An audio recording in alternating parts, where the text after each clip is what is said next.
the Jamaican people were asked to speak, and they spoke.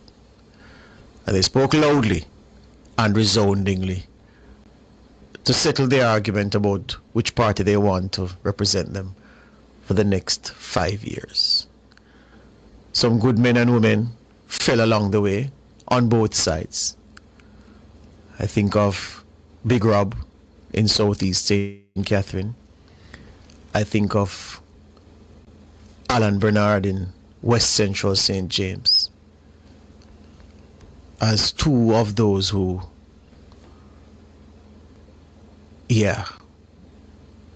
Who?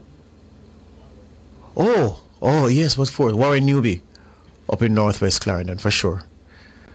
Yeah? Who fell, and we acknowledge their contribution. Kurt Wall, Dr. Kurt Wall. Oh yes, how could I forget? In Southwest St. Catherine. Yeah?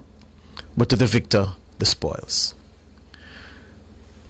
This morning, I've come to praise an individual. Yes.